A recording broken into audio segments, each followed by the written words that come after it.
Hola, hola, bienvenidos una vez más a este es su canal de absorción, enfriamiento y psique. El día de hoy no vamos a ver nada de absorción o enfriamiento.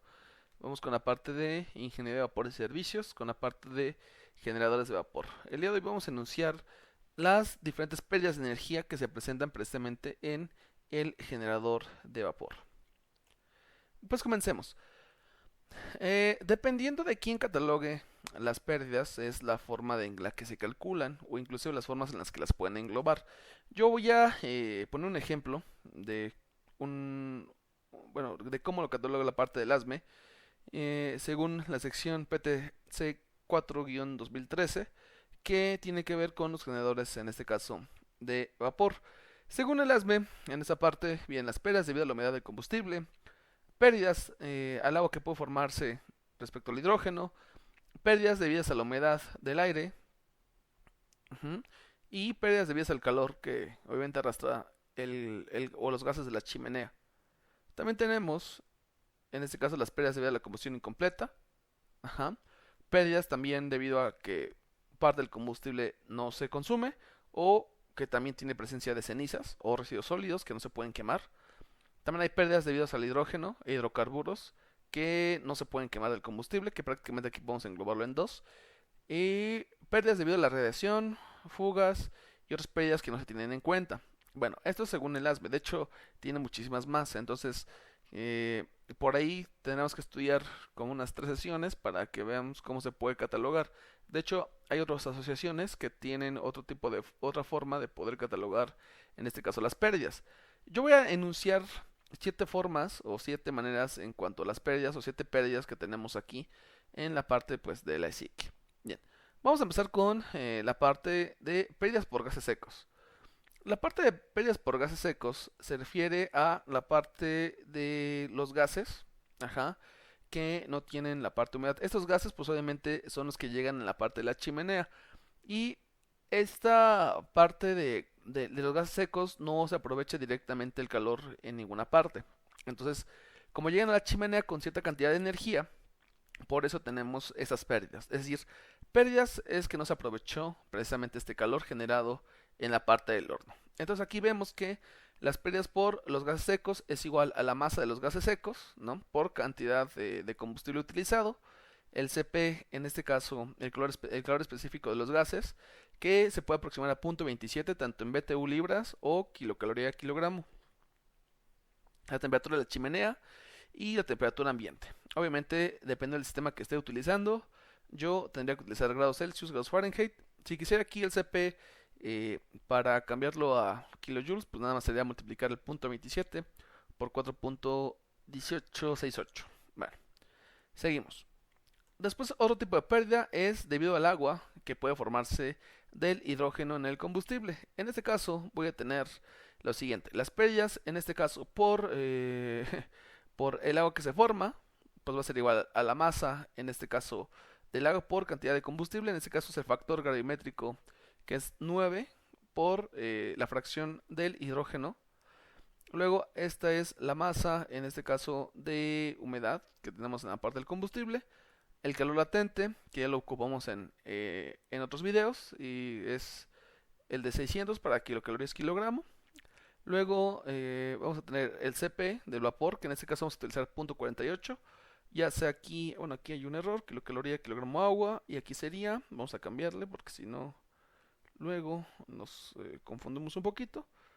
Aquí son el sistema inglés, ¿no? En lugar de tener kilocaloría, vamos a tener la parte de BTU libra, agua, grado Fahrenheit. Entonces, aquí vuelvo a repetir. La parte de pérdida debido al agua que se forma es igual a la masa, calor latente. Obviamente aquí, pues obviamente como tenemos en este caso el agua en términos de vapor, por eso tenemos aquí el calor latente. Ajá. Tenemos en este caso el CP, les habíamos comentado, la temperatura de la chimenea y la temperatura ambiente. Obviamente es como llega a la chimenea, pues obviamente no se aprovechó en este caso la parte de este calor. Bueno, luego vamos con las pérdidas de humedad de aire. Las pérdidas por humedad de aire, pues obviamente también era lo que les comentaba. El aire se divide en dos partes, por así decirlo: aire seco y humedad, es decir, vapor que se encuentra en la parte del aire. Y bueno, entonces aquí volvemos a ocupar el CP del vapor, que es el de punto 48. Aquí se está en BTUs. La temperatura de la chimenea, la temperatura ambiente. Y aquí, por ejemplo, tenemos la masa de vapor en el aire. Esta masa de vapor en el aire pues va a ser igual a la masa del aire práctico, es decir, a toda la masa que hay en el aire y el porcentaje de humedad que se tiene en este caso en la parte pues del aire, ¿no? Me van a decir, ¿sabes qué? Es que hay el 10% de humedad en el aire, quiere decir que el 90% es aire seco y el 10% pues es humedad. Bueno, lo demás es exactamente lo mismo. Luego, para la cuarta pérdida que vamos a nosotros enunciar es por combustión incompleta. Entonces aquí tenemos que es la fracción de el monóxido de carbono sobre la fracción monóxido de carbono y el dióxido de carbono. Esto tiene que ser en análisis ORSAT, obviamente una vez que se llevó a cabo la parte de la combustión. La fracción masa del carbono, ajá, que se encuentra en el combustible. Y esta acá es el calor obtenido de la reacción que se convierte de carbono a monóxido de carbono, es decir, la combustión incompleta. Bien, porque si se hubiera aprovechado aquí, pues obviamente se hubiera convertido todo a CO2, hubiéramos obtenido los 8000 kilocalorías sobre kilogramo. Pero aquí obviamente tenemos nada más una cierta parte de obtención de, en este caso, de energía. No se obtiene exactamente todo, todo, todo. Entonces es lo que va a representar esta K'. Y aquí tenemos pues los diferentes sistemas que se pueden ocupar. Bien, luego vamos a las pérdidas por combustible sin quemar. Y aquí es muy importante. Por ejemplo, las pérdidas aquí voy a tener que siempre van a ser kilocaloría, kilogramo de combustible, BTU libre de combustible. Y Z es la fracción peso o masa de cenizas, pero en el combustible, es decir, antes de que se queme. En este caso, la CZ es el porcentaje de combustible que no se va a quemar. Ajá, es independiente. Esta Z es el valor que ya me dicen. ¿Sabes qué? Es que tu combustible trae 10% de cenizas. Ah, ok, entonces tú ya sabes que ese 10% no se puede quemar. Ajá, pero después, ya al final, después de la combustión, ¿sabes qué? Es que de la parte que sí se podía quemar, ¿no? O inclusive de la parte, sí, no se quemó el 20% o el 10%. Entonces es el porcentaje de combustible no quemado, que engloba las cenizas, ¿de acuerdo? Y que engloba precisamente a, bueno, a lo que no se quema, ¿no? La K es el poder calorífico. Y si se fijan aquí, estos son viejos conocidos, 8000, 14500 y 34100, que tiene que ver con la ecuación de Dulong y tiene que ver con la parte del carbono. Porque, por ejemplo, las pérdidas de combustible sin quemar se tendrían que caracterizar si es de carbono, si es de hidrógeno, ajá, si es de algún, por ejemplo, hidrocarburo por ahí. Pero aquí, precisamente lo que nosotros vamos a caracterizar o vamos a tomar en cuenta es que vamos a partir de lo que es carbono, ajá. Entonces, aquí en pérdidas de combustible sin quemar, vamos a asumir que es a partir de carbono, ¿de acuerdo? Bien. Y ya en la práctica podemos o tenemos que caracterizar todas las pérdidas, no solamente las de carbono. Bien. Pérdidas por radiación, pues simplemente es el porcentaje de pérdidas por radiación por el poder calorífico superior. Y el 7 pues son pérdidas varias. Ok. Aquí por ejemplo no lo puse en el video, pero es importante. Voy a regresar a la parte del 5. Normalmente en los primeros problemas que hicimos, o que vimos en la parte del video, me da el porcentaje de pérdidas por cenizas. ¿Cómo saco el porcentaje de pérdidas por cenizas? Pues es las pérdidas entre el poder calorífico superior. Ese sería el porcentaje por cenizas, ¿de acuerdo? Así lo podríamos obtener. Bueno, pero vamos ahora a pues un ejemplo, ¿no? A ver qué onda con esto. Dice, calcular las pérdidas del generador de vapor bajo las siguientes condiciones. El combustible tiene la siguiente composición: 70% carbono, 6% hidrógeno, 3.1% azufre, oxígeno 8.2%, nitrógeno 1.7%, dice que no tiene humedad y tenemos cenizas equivalentes al 11%. La humedad del aire es del 12% y se utiliza un exceso del 30% de aire para una combustión satisfactoria. Después de la combustión, en el análisis ORSAT, se presenta un 12.5% de CO2 y un 1% de CO. Por ejemplo, aquí no estamos considerando, por ejemplo, el NOx o la parte de el SO2 y todo eso. Nada más estamos analizando o estamos considerando las pérdidas por la parte de CO2 y CO. Nada más. Después dice aquí que tenemos el 20% de combustible sin quemar. Esto es aparte de las cenizas, ¿de acuerdo? Porque el 11% del combustible antes de que se quemara, pues tenía el 11% de cenizas. Y después de que se realizó la combustión, estoy checando que el 20% del combustible no se quemó. Entonces, aparte. La temperatura de los gases de la chimenea es 320 grados Celsius. El aire ambiente se encuentra a 22 y se presentan pérdidas por radiación del 3%. Entonces vamos a empezar a calcular. Primero vamos a calcular la parte del poder calorífico superior. Aquí están la parte de las unidades, aquí sustituimos. Porcentaje de carbono, la parte del hidrógeno menos la parte del oxígeno. Y luego aquí el azufre y tenemos un poder calorífico superior de 7384.575 kilocalorías por kilogramo de combustible. Ahora sí, vamos a la parte de las pérdidas. Primero, pérdidas por gases secos. Entonces aquí yo sé que la masa de gases secos va a ser igual a la masa de los gases menos la masa en este caso del agua y también tiene que ver la masa en este caso de humedad. La masa de los gases pues es igual a la masa del aire práctico más el porcentaje más 1 menos el porcentaje de cenizas. Y entonces la masa de aire práctico pues la masa de aire teórico por el exceso. Entonces voy a calcular la masa del aire teórico, que sería 11.5 por el porcentaje de carbono, 34.5 por el porcentaje del hidrógeno, 4.31 por el porcentaje de azufre, menos 4.31 por el porcentaje del oxígeno. Sustituimos las fracciones y me da un valor de 9.9 kilogramos de aire teórico por cada kilogramo de combustible. Para sacar el aire práctico tenemos un 30% en este caso de exceso. Y esto me va a dar origen a 12.87. Voy a regresar nada más para checar que efectivamente el exceso sea el 30%. Aquí está. Bueno, entonces el aire práctico sería en este caso de 12.87 kilogramos de aire. Este es el aire que se alimenta realmente en función del combustible. Acuérdense que todo esto siempre está en función del combustible. La masa de los gases va a ser los 12.87. Aquí hay un pequeño error. Vamos a cambiarlo porque si no vamos a tener alguna duda a la hora de resolver. En lugar de tener 13.89, yo debo de tener 12.87. Ok, aquí está. 12.87. Y el resultado ya estaba correcto, ¿no? 12.87 más 1 menos 0.11 sería 0.89, lo que me da origen a 13.76. Y bueno, esa sería la masa, en este caso, de los gases. Luego voy a calcular la masa del agua, que sería 9 por el porcentaje del hidrógeno, que sería 0.54. Ahora voy a calcular la masa de los gases secos, que sería 13.76 de masa de gases, 0.54 de la masa del agua, y la masa en este caso de la humedad va a ser igual a la masa del aire práctico por el porcentaje de humedad del combustible.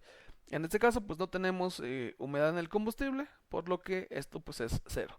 Entonces la masa de los gases secos es 13.76 menos 0.54. Ojo, no vayamos a confundir en este caso el porcentaje de humedad en el aire con el porcentaje de humedad en el combustible. Para la parte de los gases secos se utiliza la humedad en el combustible, no la humedad de los gases, no la humedad del aire. Ojo con ese detalle. Entonces tenemos que la masa de gases secos sería de 13.22. Por lo tanto, las pérdidas sería 13.22 por 0.27 por la diferencia de temperaturas y tendría una cantidad de 1063.68 kilocaloría por kilogramo de combustible. Y aquí tendríamos la primera parte de este problema, que sería pues lo que habíamos comentado, la pérdida por gases secos. Entonces, hasta aquí vamos bien. Vamos con la parte número 2, que sería las pérdidas debido al agua que se forma del hidrógeno que hay en el combustible. Entonces tenemos que es la masa del agua, que ya la calculamos, que es 9 por el porcentaje de hidrógeno, esto lo calculamos la vez pasada, lambda, que es la de 600, ¿de acuerdo? El CP es de 0.48 y la temperatura de la chimenea 320 menos 22. Recuerden que esta lambda va a cambiar dependiendo del sistema. Como estamos trabajando aquí unidades de kilocalorías, por eso ocupé la parte de 600. Bien, luego, la parte de las pérdidas debido al agua pues serían de 401.24. MA ya lo había calculado, repito, Este es el CP, esta es la temperatura de chimenea, es la temperatura ambiente. Y este es la lambda, que es la lambda de vaporización. Luego, pérdidas por humedad del aire, en este caso sería la masa del aire, en este caso húmedo, que se calcula con la masa del aire práctico por el porcentaje de humedad, que en este caso es del 12%. Ajá, y este es de 1.54. Ojo, creo que en el problema yo había puesto 10%, pero lo voy a corregir para que no haya algún detalle posterior. Bueno, sí, 12%. Pensé que lo había leído bien. Mal, más bien, lo había leído mal, ¿no? Pero sí lo leí, y en este caso bien. Bueno, perdón. Seguimos. Entonces, estoy calculando las pérdidas por humedad de aire. Entonces, la masa del aire práctico, la humedad es del 12%, multiplico y en este caso las pérdidas todavía no las calculo, sino que sería la masa por cantidad de combustible, que es 1.54 kilogramos por cada kilogramo de combustible. En este caso son kilogramos, en este caso de vapor, que esa es la parte de la humedad. Bien, entonces multiplico lo que es la masa de vapor, ¿no? De humedad en el aire, por así llamarlo, por el CP, por 320 menos 22. Y aquí tenemos que tenemos unas pérdidas de 220.28 kilocalorías por cada kilogramo de combustible. Esto debido a la humedad del aire. En este caso, ¿por qué afecta? Pues porque obviamente la presencia de humedad va a provocar que en este caso este vapor absorba, ¿no?, la energía que tendría que ser transmitida a la parte del horno, ¿no? Por eso se pierde en este caso. Bien, luego tenemos las pérdidas por combustión incompleta.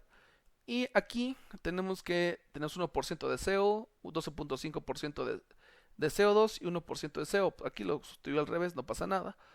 Aquí se puede sustituir ya sea en decimal o así como está, da igual. El punto 7 en este caso es la fracción del carbono en el combustible. Y los 5650 pues es el factor de K' que vamos a utilizar para mi sistema. Multiplicamos y me da un valor de pérdidas por combustión incompleta de 292.96. Esto se da pues debido a que no se aprovecha o no sale todo el calor de la reacción, ¿no? Cuando llega hasta CO2, en este caso emitimos más energía, pero bueno, en este caso no lo estoy consiguiendo. Bien, pérdidas por combustible sin quemar.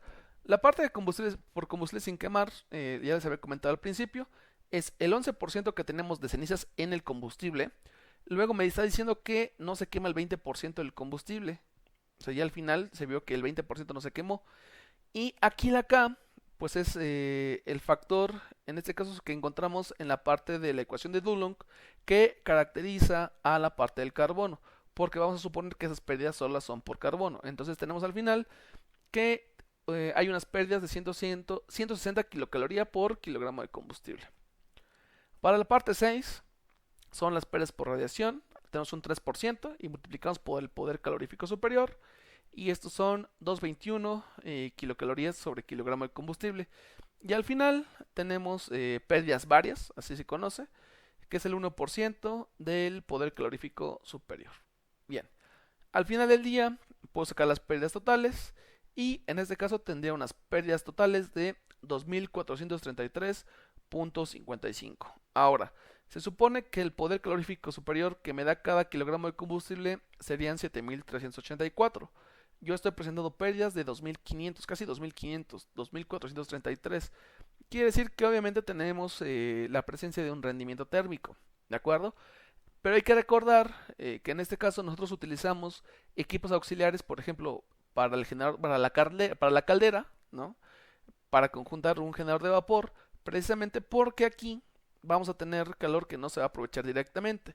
Entonces, estas pérdidas al final del día, yo voy a recuperar por ahí un poquito más, ya sea en el horno, perdón, en el horno, en el sobrecalentador, en el economizador y obviamente en el precalentador de aire. Estas pérdidas que serían las que no recuperamos o que no estamos en este caso aprovechando directamente del horno caldera, pues lo tendríamos ya recuperados globalmente al final, ¿no?